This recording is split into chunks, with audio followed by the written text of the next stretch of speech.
Episode 223 of the Read to Lead podcast is brought to you in part by Self-Publishing School and by FreshBooks. Get a free copy of Chandler Bolt's book published when you sign up for free training on how to go from blank page to published author in as little as 90 days. Visit readtoleadpodcast.com/published to get your free copy now. And for 30 days, you can use FreshBooks cloud accounting software absolutely free. Get access to all of their features, and you don't even need a credit card to take advantage of their free trial. To find out more, freshbooks.com/read-to-lead.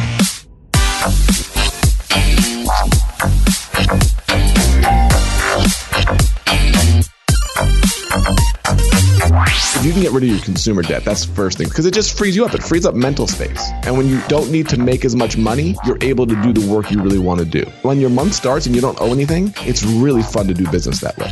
Hi, and welcome to the Read to Lead podcast. Can you believe it? Next week marks the 5th anniversary of this show. It's the podcast dedicated to your personal and your professional growth. My name is Jeff Brown, having served as host for the last 5 years and continuing to do so as long as you'll have me. And I believe that if you desire to achieve true success in business and in life, that intentional and consistent reading is an absolute must. We're not only going to help you narrow this important reading list, but bring you the key insights and main ideas from some of today's most successful and inspiring authors and their books. Today, you and I get to sit down with a guy who's become a friend here as of late. His name is Vincent Puglisi. He's the author of the book Freelance to Freedom, the roadmap for creating a side business to achieve financial, time, and life freedom. I plan to ask Vincent to share about how to take the first steps toward a life of freedom, tips for dealing with the inevitable haters that come along the way, ways to keep your money from controlling you, and much, much more. As I read Vincent's book, I realized that he learned early on how to keep his money from controlling him. It's a lesson I had to learn early on in my business. Thankfully, it's a lesson that didn't take too awfully long, because very early in my business, I began incorporating a cloud accounting software solution called FreshBooks. That was nearly 10 years ago, and I've never considered using anybody else, any other software to track the funds going into and out of my business. In other words, I wouldn't change a thing, and I highly recommend you consider FreshBooks, especially if you're thinking about some of the things that Vincent is going to be talking to us about today, starting your own side business, for example. I don't have enough time to go into all the things that FreshBooks can do for you, but that's okay, because you can try FreshBooks and all of FreshBooks features free for 30 days. It's that free 30-day trial you've probably heard me talk about before. When you go to freshbooks.com/read-to-lead and enter Read to Lead in the How Did You Hear About It section, you get access to all those features with no credit card required at all, no obligation whatsoever. Just try it out and see if you like it. You've got nothing to lose. Again, that address, freshbooks.com/read-to-lead. Now, Vincent, like today's guest and like next week's guest and like a guest I had on a couple of weeks ago, is a first-time author. Every time I interview a first-time author, they're telling me about the impact writing a book has had on their livelihood, on their business. If that's something you've ever considered doing, you know how difficult it can be. Well, I want to help you with that. More specifically, my friend Chandler Bolt and I want to help you with that. Chandler is the founder of Self-Publishing School, which is an online education company dedicated to helping people like you get your book idea out of your head and onto paper as quickly as possible, and then getting your published book into the hands of as many people, as many readers as possible. Right now, he's offering free training that comes along with a free copy of his book published. He's been a guest on this show to talk about that very book. It's got several hundred ratings and reviews on Amazon. It's a $15 book.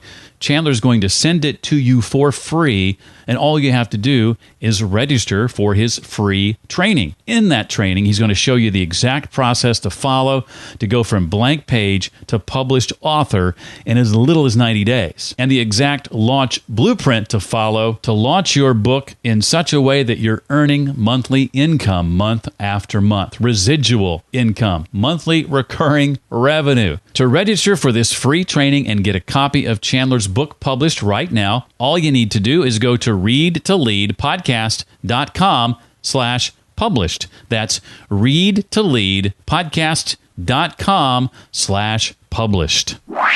Vincent Puglisi has been a professional photojournalist for about 24 years, having been assigned to photograph, for presidents, nearly every major sporting event, including multiple Super Bowls, the World Series, NHL Finals, the NCAA Final Four, and just about everything in between.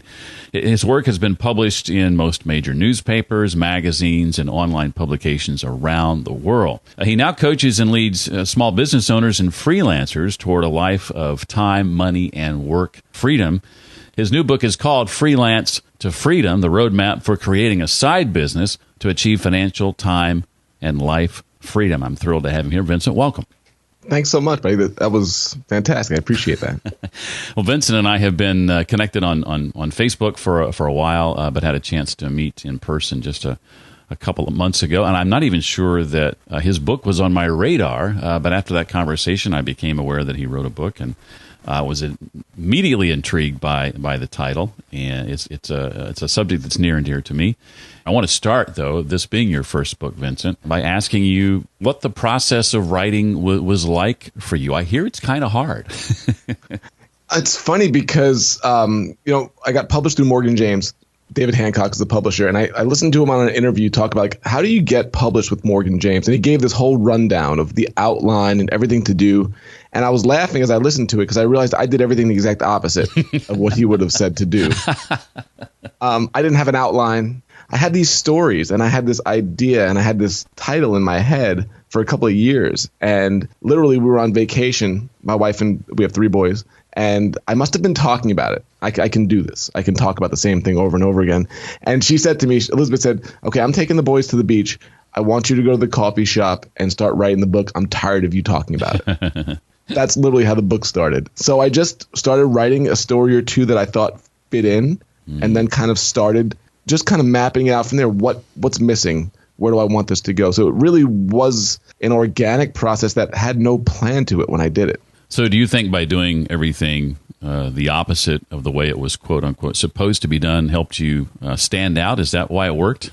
I do think that has something to do with it because there was no formula. There was no 7 steps to this or, here's the top bullet points to this. It was really just me laying out my heart and struggles. And what also, which, I was talking to Pat Flynn about this, which is really funny because he asked me about this. And I said, I was going through an adrenal fatigue when I wrote this book. I was literally tired all day and not sleeping at night. So I would wake up first thing in the morning and I would just write because I was so much pain. I was so tired. And it really just allowed me to write things I just hadn't thought about. And now when I look at the book, I go, I can't believe I wrote that. I can't believe I published that. Because it wasn't really thinking like, this is actually going to be a book that anybody's going to read. I thought my mom was going to read it. My wife would read it. And that would be it. And now I'm like, somebody will say, that story. I'm like, you read that. Like I was in the book. I forgot about that. So literally that was my mindset when I was going through it. So I wouldn't recommend anybody go through adrenal fatigue while writing a book, but it kind of helped me. And then you've got additional stories and then stories from the book that you expand upon sort of as bonuses on your website. Is that correct? Yeah, I started realizing there's more to this. And there's more just funny things that happen or interesting, because you go through a book and it's like 73,000 words, but you realize, oh man, there's things in there that were holes that weren't, there's stories that really would have helped. So there's that too. So yeah. Well, Vincent divides the book into 2 parts. Part 1 is how he did this, his journey from freelance to freedom. Part 2 is how you can do it. I want to start, Vincent, with part 1. So I want to ask you to tell me about a time in your life, or the time in your life, I should say, when you began to turn things around, that period you talk about in the book during your early 30s when you and your wife decided to get serious about your financial future. Yeah, we were your typical kind of employees. We were newspaper photographers. This was our dream job. Like the story behind that was I struggled. Like I graduated from high school. I found out the day before graduation that I was graduating. I was a terrible student. Never cared. Never paid attention.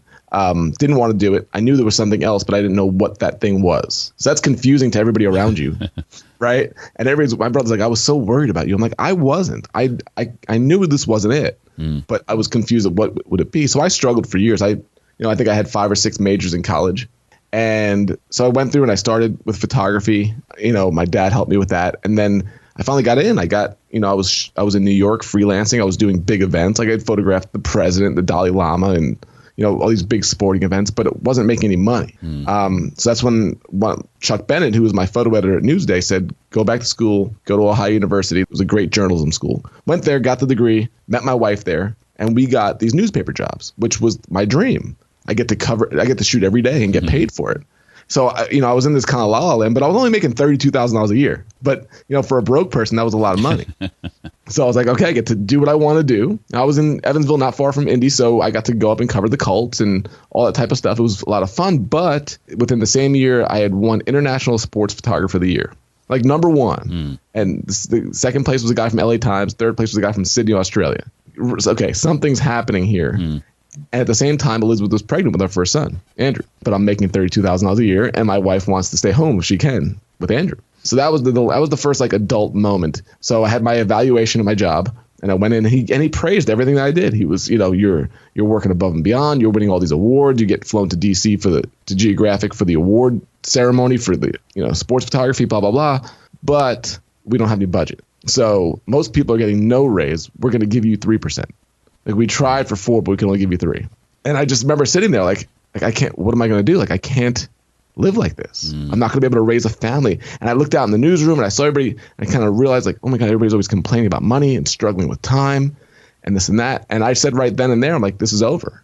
I was so angry. I'm like, I'm never going to be able to do this. So I left there and I called my dad literally to see if I could work with him because he had a business back in New York that I used to work for when I was a teenager. And he turned me down. So even my dad's turning me down. And he said to me something that changed my life. And I use this with everybody that I work with now. And he said to me, he goes, I've been telling you for years to start your own business. He goes, you never listened to me. You wanted security and the benefits and all that type of stuff. But you're a really good photographer now. I didn't used to be. Now you are. And he goes, but you are settling for $32,000 a year and benefits.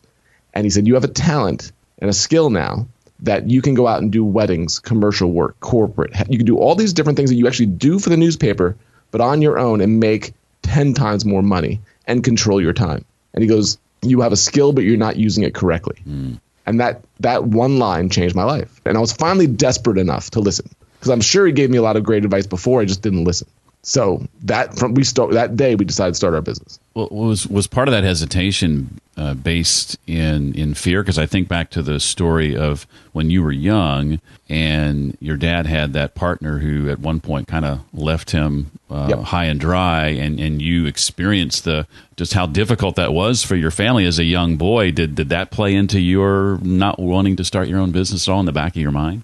I think it's a great question because I think it probably did. I always thought, because I always wanted to be more like my dad. He was the entrepreneur. My mom had the steady government job with the benefits. She always talked about that. And I always never wanted to be that, but I was living that. And he had went through it. I mean, $135,000 in 1985, they wiped out of the account. And I mean, literally we were broke in a night. And my dad had to do, months of depression, and he had to borrow money from me when I was 15. I mean, how hard is that? Oh, wow. But he bounced back. And 6 years later, they not only built the business back to where it was before, but they had paid off all their debt, including their house. So it was very inspirational to me, but I forgot about that. I was arrogant at 19. I knew everything, Right. So it wasn't until you really go through it and you hit bottom and you really have to make a decision that I listened to him and he was absolutely right. I was like, I need to go do this. So that's how it started. And fast forward a few years and counting your house and some cars and some credit cards and maybe some student loans and you're $140,000 in debt, as I recall. Almost exactly the same number that he was. Yeah. And you managed to, in I think it was 4 years, to completely pay that off. Yeah. So what we did was, we were following the Dave Ramsey plan, and I had caught on more than Elizabeth did. She was much more hesitant.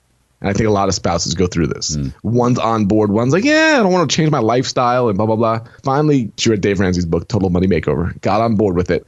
And we decided to do a crazy thing. We said, she's going to leave the job and be home with Andrew. That's the way we wanted to live our life. I'm going to work at the newspaper job. I'm not quitting. As much as I want to, I'm not quitting. But we're going to live off of my salary, and we're going to build this business, and we're going to build it well. And with the money from the business, we are going to pay off all of our debt, including our house. And when that's there, I will quit my job. We will be free, and we could run the business exactly the way that we want, with no desperation and no doing it the way we don't want to do it. That was our plan. So going about it that way gave me the inspiration. And 3.5 years later, we had paid off everything and I had quit. Now, I want to get into, in just a moment, the phases you walk the reader through and how they can sort of shift from maybe working for somebody else to starting their own business. Before I do that, though, I want to sort of springboard on what you just talked about. Share, if you would, some of the pushback you received, oftentimes from some well-meaning people in your life, toward your desire to live without debt, and how did you deal with that along the way? Yeah, it's a great question because we dealt with it much more than I realized we would. I'm a defiant person by nature. Like, if you tell me I can't do something, I will go do it. So that never bothered me. Like, that was inspiring to me when people didn't believe that we could do it. What was sad was people believed you shouldn't do it. They were like, well, you're just always going to have debt. I mean, family members. So that's just life. And I said, that's not the life that we want. And like, you'll see. And when somebody tells me you'll see, I'm like, you're about to lose. You're gonna. I don't care. Even if I don't want to do it, I'm going to do it because I'm going to, So we dealt. I mean, close family members and friends and people and coworkers. So just imagine we're cutting back more. We're not going out to lunch with everybody like we did every day. And you start getting comments and you start getting oh, you only live once. And all I kept thinking was, in a couple of years, we'll be able to do whatever we want. And I knew if we kept doing this, we would just be in the same kind of purgatory. And if purgatory is you only live once, I don't want to be there. So we just accepted it. We took on that role. We used it kind of as a badge, badge of honor. Like, yep, that's what we're doing. And if you're going to make fun of our cars, we're probably not going to be hanging out anyway, because it's not the type of situation we want to get involved with. We want to be around people that get it and that understand, like, money isn't, us spending more than we have isn't going to be the best thing for us. And if you don't get that, then that's cool. But we did get a lot of pushback from it. So since that time of having a negative net worth to a few years later being debt free, fast forward a few years after that, and Vincent and Elizabeth were able to create, I think it was 7 figures in net worth, and never at any time did they make more than, I think, $130,000 in any one year, and there were a couple of years in there where it was 5 figures, right? Yeah, many of them, yeah. It's just the power of what you do with your money. Yeah, that's amazing. I think people think, I have to make this much to do it. It's like, no, if you put this away, you invest it, you pay off your debt. Because the thing is, getting into the numbers, the amount of money we pay on a mortgage just from interest, like from the interest point of view, you could buy another house with that. Right. So if you pay it off really quickly, that's, depending on your mortgage, that could be an extra $700 a month that you're just giving to them for a tax deduction. You get a couple of that back. So you're able to really take advantage of your money a lot quicker, and then use that money and invest it in whether it's in yourself, which we do a lot of, or you're investing things that are going to quickly escalate and increase your income, increase your net worth. So basically reducing your taxable income a ton, like investing in things like solo 401k.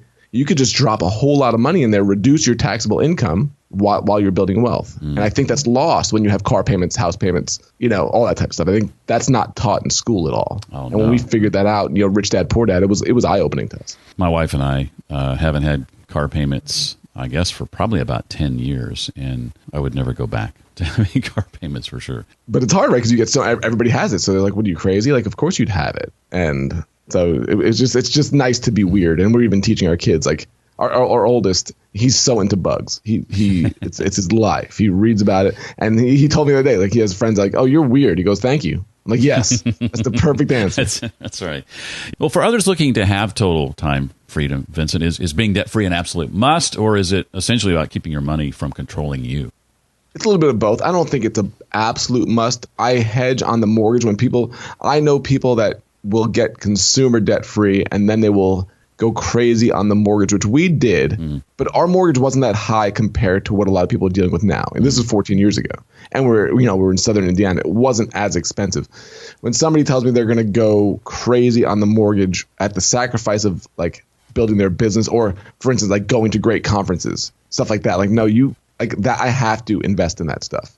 So I go back and forth. Like, I am not gung ho, like, go crazy on all your debt, including your more, like, if you can get rid of your consumer debt, that's the first thing, because it just frees you up. It frees up mental space. And when you don't need to make as much money, you're able to do the work you really want to do. I talk about it with my group. Like, we pay our bills in advance.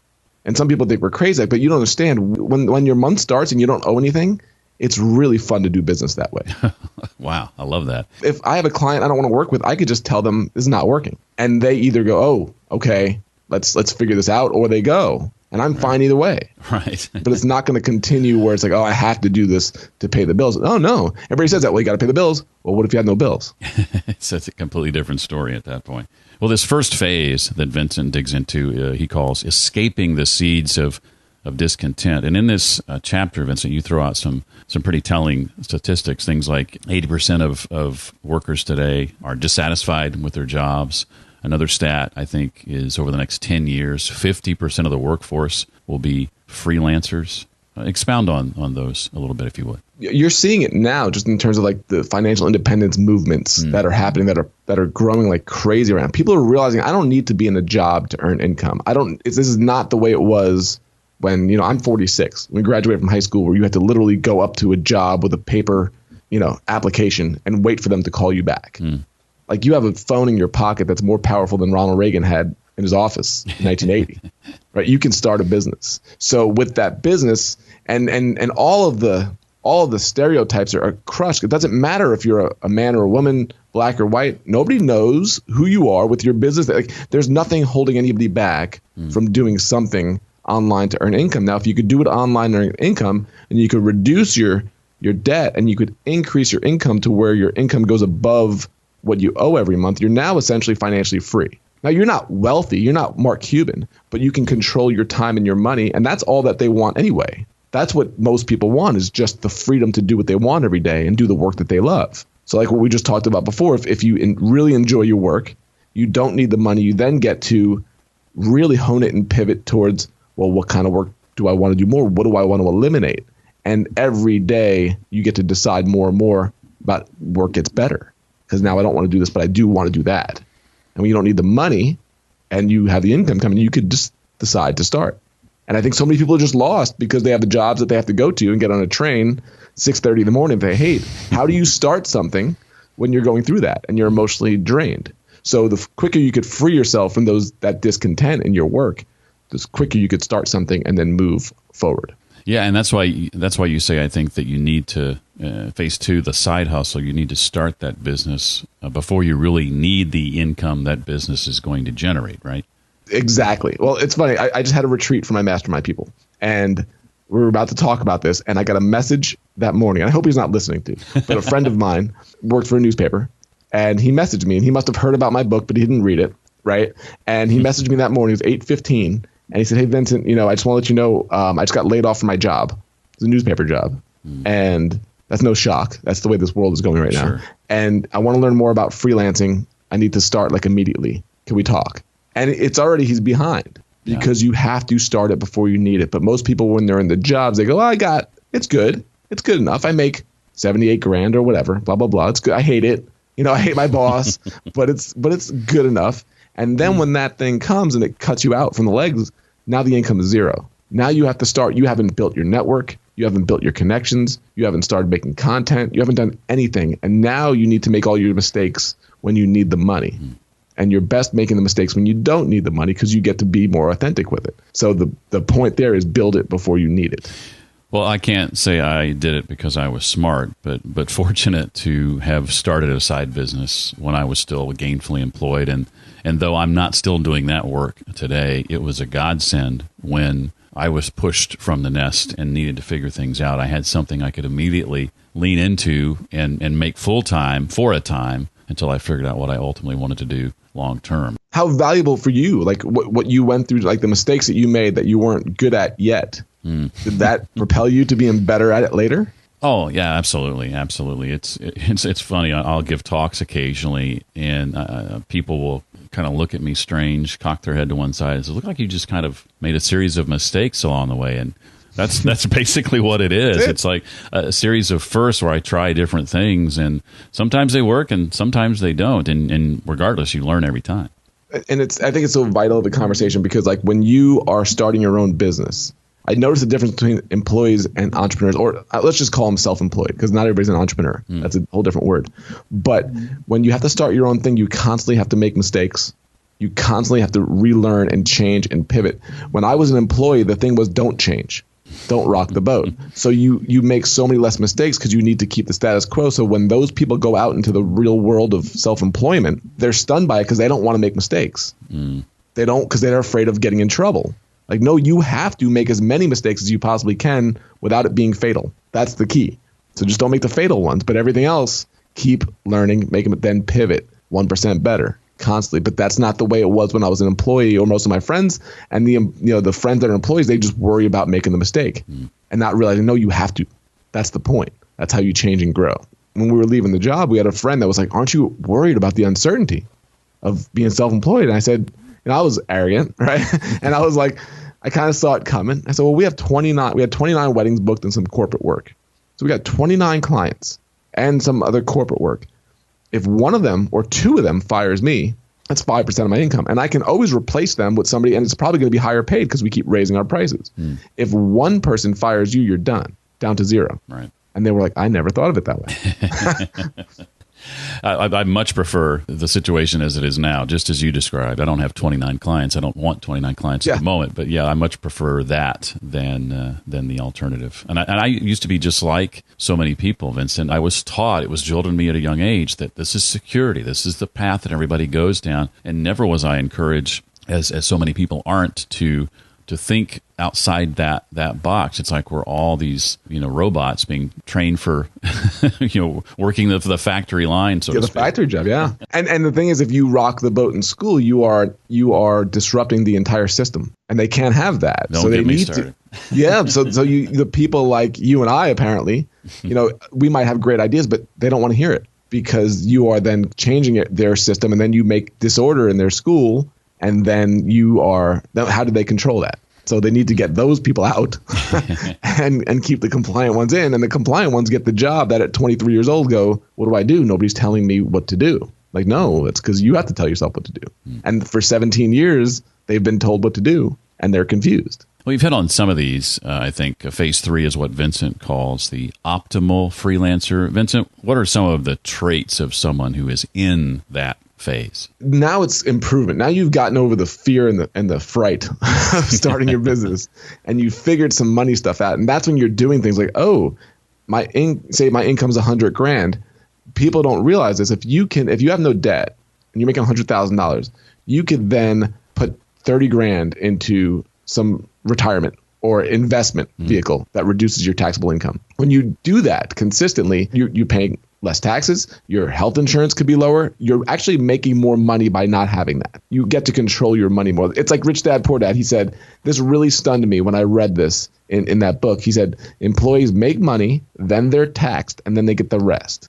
Self-employed people make money, spend it in ways that can help their business, or maybe it's like even with me, we went on a book tour. That's all a tax deduction. That's all a write-off. Right. And then they pay taxes at the end of it. It's all legal. It's all the way the tax codes are written. But as employees, we're already kind of screwed. A big phrase of mine is better than yesterday, because so many times, like when you start a business, I don't even know what to do. What do I do about a website? It's overwhelming. The key is if you could wake up every day and you go, I need to be better than yesterday. I need to just figure something out that pushes the ball forward just a little bit farther. You keep doing that. There's just little things you start doing when you control your time and money more, that your prices go up. We have a thing called the golden day rule, which is basically when you, especially for freelancers, when you know you have busier times, you raise your rates during those dates or times and you test it. Only one at a time. But if you get that rate, you know you've been undercharging. If you don't get it, you know you need to increase your quality of work or your service. So you do that little by little, your rates keep going up. Your debt goes down, your net worth goes up, and it makes you start freeing up a lot more time, because the more clients you take on, they're less amount of clients at more money. So now you have more time to think and come up with other income producing ideas. And that's where it goes forward from there. Then you have multiple streams of income where you're spending less time on it, just doing the work that you want to do. That's when life gets fun.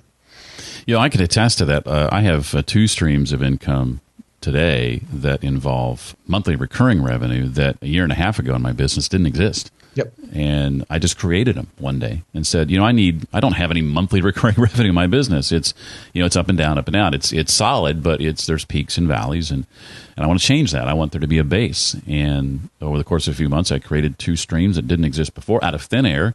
Just made it up. And that now have that supply a base of solid income every single month. It's amazing that more people aren't doing this. But you see, I think there's a confidence thing. You now have the confidence. Oh, I can do this. I've never done this before. Once you've done it once or twice, like for instance with us, we have Total Life Freedom, which is our mastermind and our membership site that we're building. But I also have people asking me like photography wise. I'm like, well, I hate teaching photography. I don't want to teach f-stops, but I will teach you the business of photography, which is not much different than when we teach the other stuff, but it's specific towards photographers and artists. So we just made that up. We just created the Business of Photography Academy, and we just opened it this month, and we have 6 people that just joined, and the potential for it's unlimited. Right. But we're teaching the same methods, and I can bring people in to help teach. It's like, oh, this is an income stream that hadn't even thought about, and now it's created and it's earning income just like that. And that keeps happening over and over and over again. Well, phase 4 is what Vincent calls a life of freedom. Talk a bit about this phase, Vincent, and why you say to expect some haters along the way. I never had to deal with this before because I was never successful for a good portion of my life. But when you start doing things, you get people saying things like, you might have heard, oh, must be nice. Must be nice to be able to travel for 3 months with your family out west. I'm like, it is nice. But they say it in a way that's like, I'm envious or I'm jealous or people are. I'm like, no, it's the overnight success that took 12 years to get there. Right. It's the type of thing where it's like, no, we worked for this, but people that aren't doing it, when they see you doing it, a lot of times are going to either be envious. And I was there and I still am there. I'll be honest, like I think we're doing well, but I'll see people doing the other things. I'm like, well, we're not doing that. So do I either cut them down? Or do I get kind of like inspired, like, oh, I can do that, or that's not really the life that I want. It's cool for them, but that's not what I want to do. I don't want to be Gary Vee. As much as I admire what he does, I don't want to be him, and I don't want to work 16 hours a day away from my kids. So, but that's great for him. So you're going to get a lot of hate. You're going to get people that kind of criticize, and that's why you've got to build it for the people that are right for you and work with the right people, and that's optimizing it even more. I was giving a talk a couple of weeks ago, and I wouldn't necessarily categorize this person as a hater, but at the end of the talk, and I was giving a talk to podcasters on leveraging your podcast for various streams of income, as we were just talking about. He says, well, you've got X number of listeners or whatever. What about those of us who don't have any? And my immediate response was, well, I didn't have any either. As you said before, I just approached every day as trying to be better than I was the day before and try new things and see what works and move on from what doesn't. But it was as if his thinking was, well, that works for you because you have all these listeners. Well, I didn't in the beginning. I didn't have any. If you have one listener, are you asking him what you can do better? Right? If you have one listener, what do they want? Make it better. Because if you get, it's just the whole, 1,000 true fans, Kevin Kelly. If you have 1,000 true fans that pay you $100 a year, you're going to be fine. If you have 100 true fans that pay you $1,000 a year, you're going to be fine. It's like you don't need that many numbers. I mean, we've built this, and this is very profitable. And we only have 400 people in our Facebook group. It's not very big, but it's a concentrated group of like-minded people that get it. And I'm not selling to them. I'm adding stuff that they want, and then they want this other stuff. You don't need a whole lot of people to do. Everybody's so concerned with the numbers. I want 10,000 people on Instagram, but the more you scale, and I believe this, and I'll get pushback probably from some of your listeners or the entrepreneurs, the more you scale, the less personal connection you have. I would say that's true. Yeah. So I love the personal connection. I actually love helping the people. Some people want it to be, that's great, but want it to be scaled. I don't right now. I could see it scaling once I can't do this for people the way that I want, or creating products. It's like, okay, you can't get into the masterminds, but we have this thing or that thing. I could see that down the road, but concentrate on building raving fans first before you worry about scaling. Something I started about a year and a half ago was what I call Read to Lead University, which is essentially a book club where Read to Lead listeners and I meet once a month and walk through together a book that we've been reading that month. There's a private Facebook group. They get a magazine-style book summary midway through. And I've often had other internet entrepreneurs say, aren't you going to grow that? Don't you want, 100, 200, 300, 500 people in that group? There's about 60 or 70 in it. And to me, I love the fact that I feel like I've got a personal connection with every one of those people. If there were many more, if it were even just double what it is now, if it was 120, let's say, that would be really tough. I like the intimacy that is there when we have those meetings every month, and there's this core group of people involved. I just had coffee with one who was in town a couple of days ago, and so it's been really neat to see how that's evolved, and I would just love it to stay right, just like it is. And that you're going to get pushback from the entrepreneurs of the world. No, you should be scaling this, right? Right. But like in that book, The Power of Moments, they talk about responsiveness, and that's why people leave businesses. Lack of responsiveness. That's why people leave jobs. And I love being responsive. Now that is not scalable, right? That is, I love being able to respond to, being on the calls with my people, not outsourcing that. People are gonna say it's not scalable, but what do we really want? I really want to impact people one-on-one and personally, the right people. I don't know. I've been around enough people where it's scaled that it doesn't bring any more happiness to me. I've seen it. I've seen it, whether it's in the sports world or in this world. I'm not playing it down at all. It's just not for me at this point. I love this way of building it, which is one at a time, person by person. Yeah. Well, something that began happening to me, I would say a couple of years ago, Vincent, was occasionally realizing that I didn't know what day of the week it was.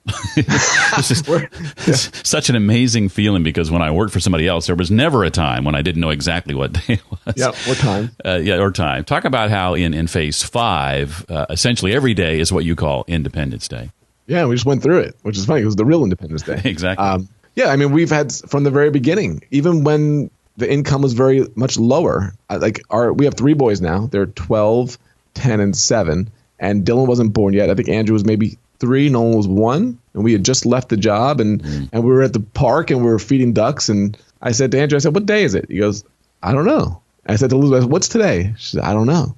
And I said, oh my goodness. We don't even know. This is wonderful. It was a Thursday. It turned out to be a Thursday, but we didn't know, and it was just phenomenal. Now Tuesday and Wednesday are my big work days now. That's where I do my mastermind calls and like that. But aside from that, we've built it to where it can be whatever day. We do what we want. We do what we want on the days that we want, and that's the life that we wanted. We wanted to be able to, if we want to pick up and go a couple hours away to the lake, we go. And I could do work from there, or we don't have any work. But the point is to do the work that I love doing. I think what gets lost in this is I did it to where, this was before I wrote the book, it was kind of empty. The reason why I left the photography world for the most part was it was really about me. It was about the assignments that I wanted to do, about the shoots, my pictures. Even though it was for somebody else, it felt empty. It got to the point where it was empty for me because I felt like I was behind the camera and I wanted to be not in front of the camera, I wanted to be talking to people. Here's what happened to me, which was really funny, was we were shooting a wedding and I was eating dinner with the DJ, in between the dancing, and he's telling me how his business is struggling. So we're sitting there for 45 minutes and I'm coaching him on this. This was 6 years ago. And I didn't want to go out and shoot. I wanted to keep talking to him. But I've got to go shoot the reception. And that's what that night I was like, I don't know if this is for me anymore. Wow. And we didn't quit the photography world at that point, but that's when I started coaching. And that's what I love to do. So it's like I could do that 7 days a week. I'd love it. But I also want the freedom to be able to do what I want to do. Yeah, you realize in that conversation that what really got the juices flowing was teaching other people what you'd learned. That's exactly right. But it's so counterintuitive because all my friends are photographers. Like, nobody does that. And you should be sure. Aren't you worried about the next? And like, no, I don't even know how to make money with this if I can, but I love doing this. Well, I have a couple of questions I want to ask you, Vincent, not directly related to the book. Before I do that, though, is there anything else from the book you want to make sure we walk away with? No, this is fantastic. Appreciate this. Awesome. Well, I know you love to read, so I want you to think about the books you've read over the last few years. What are the 2 or 3 titles that immediately come to mind as having had the biggest impact on you? Oh, wow. I keep reading Essentialism. Okay. I think it's so vital to me. I just mentioned The Power of Moments. I read that. I love their way of thinking. That book really helped me. I always read The Choice by Og Mandino. My friend Ken Carfagno mentioned that to me. It's about a writer that kind of lost his way from the success of it and the story within it. So I read that just as a checkpoint for me as a husband and as a dad and as why I'm doing this. So those 3 books are the first ones that jump out to me. I've read another Og Mandino book. I have not read that one, so I'll put that on my list for sure. Do you do any public speaking on a regular basis? It's ramping up more. I've got one in September and one in August. I had in the past. I did Toastmasters a couple years back, and it was good and bad at the same time. I kind of felt myself being in a little bit of a box with it, so I kind of slowed down in that. But yeah, I'm starting to get the inquiries and the requests for it now. Dan Pink and I were just talking about TED Talks and how he feels that everybody's talks are turning into TED Talks, and they're all kind of looking and sounding the same because everybody's being told that this is the pinnacle. This is how you need to do it. Yeah. I'd be curious to know, and this is a question I ask just about everybody we have here on the show, what tips you would share and that you've learned along the way for delivering a talk that's impactful and a talk that's memorable. For me, it's letting down the guard and being authentic. It's not a list. It's not. It's telling stories. It's being open. Like I was very fortunate. Seth Godin endorsed my book, and I loved what he said. He goes, "Useful lessons from the trenches." And I read that, and I said, "That's where I want to be." I said, "I don't want to be on a platform." I know Michael Hyatt. It's the platform. Everyone wants. I don't want to be on a platform. I want to be in the trenches. So I want to be with the people on this. And I think if I ever lost that, it would be inauthentic to me. The number one thing that I've heard about my book is it's relatable. And that means a lot to me because I want it to be related. And I want the same thing in terms of a presentation, just to be authentic and be relatable and I'm not a guru. I'm trying to figure this out just like everybody else, because no matter what you do, there's the next struggle ahead of you to learn. Now I'm learning this next phase. So this whole thing, like people comparing each other, I think it's really dangerous. Like, oh, they've got this many, but they've been doing this for 14 years. You just started in January. Like, relax, just keep working.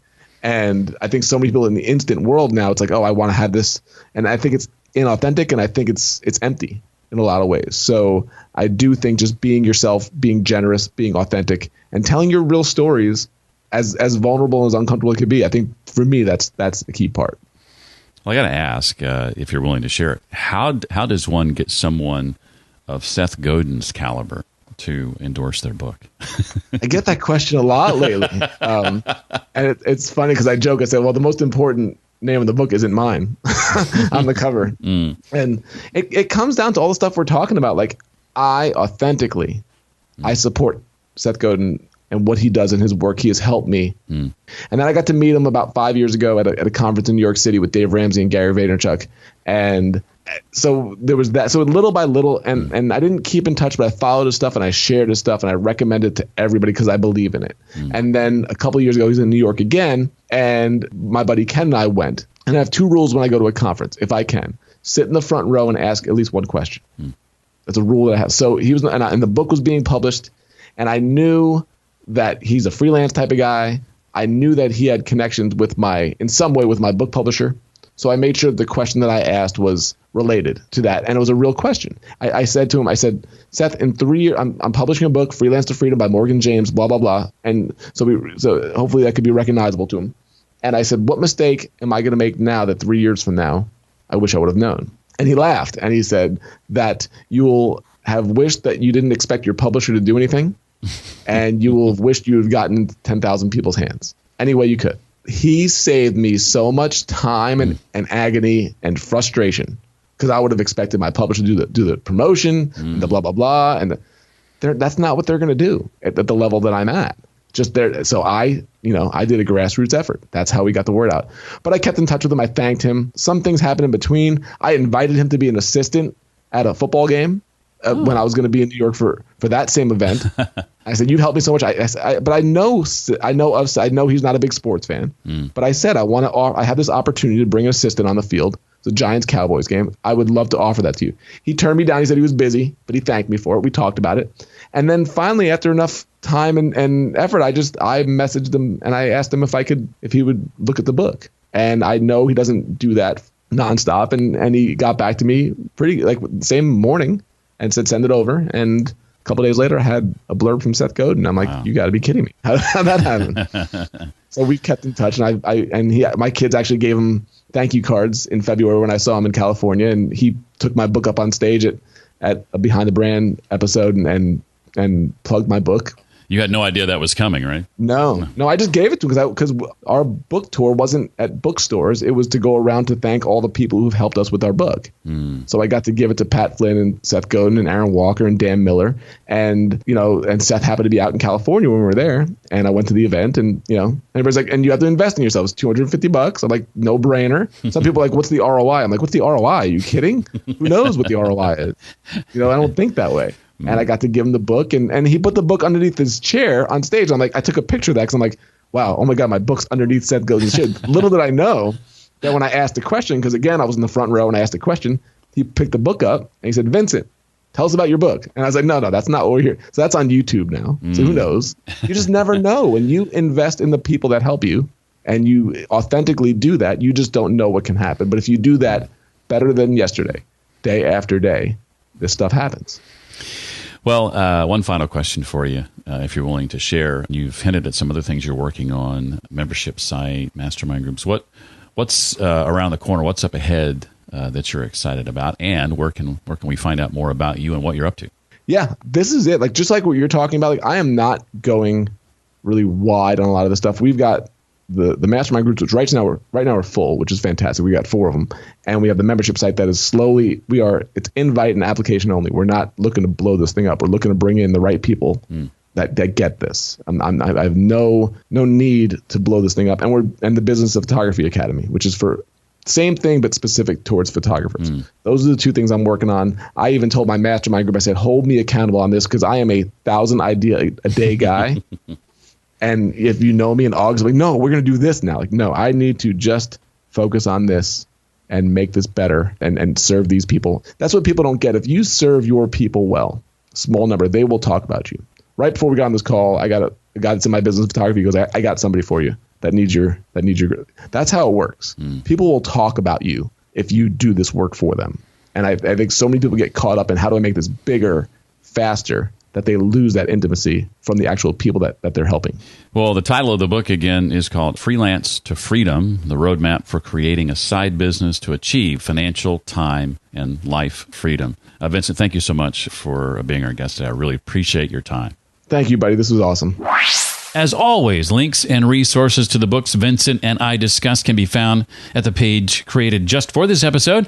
You'll find that at readtoleadpodcast.com/223 for episode 223. Thank you to both Mark Deal and S. James, recent 5-star ratings and reviewers in iTunes. S. James calls the podcast truly inspired. Mark says he's an avid listener. Thank you to you both. If you'd like to leave a rating and review in iTunes, you can go to readtoleadpodcast.com/iTunes to do that. Something I don't often mention here on the podcast, but realize I probably should mention more often is the occasional conference I'm attending and or speaking at, in case you might be attending that same conference, and we can take advantage of our proximity and maybe get together for coffee or what have you. I just got together with a Read to Lead listener last week for coffee, as a matter of fact.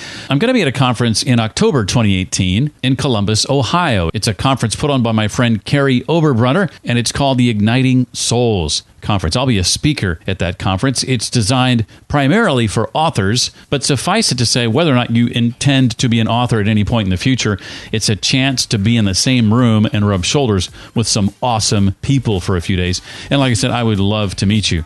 Now, early bird rates for this conference are in effect until July 11th, 2018. So if you're hearing this before July 11th, 2018, you can still take advantage of that early bird price. Just go to readtoleadpodcast.com/souls, SOULS. That's readtoleadpodcast.com/souls for tickets to the Igniting Souls Conference. Don't forget, Chandler Bolt wants to send you a free copy of his book published. You get it just for registering for his free training, readtoleadpodcast.com/published. And if you currently run a business or are planning to start one, remember not to attempt it without incorporating cloud accounting software FreshBooks. Find out more about them at freshbooks.com/readtolead. Well, that does it for this week. I look forward to seeing you next time. Until then, remember, leaders read and readers lead.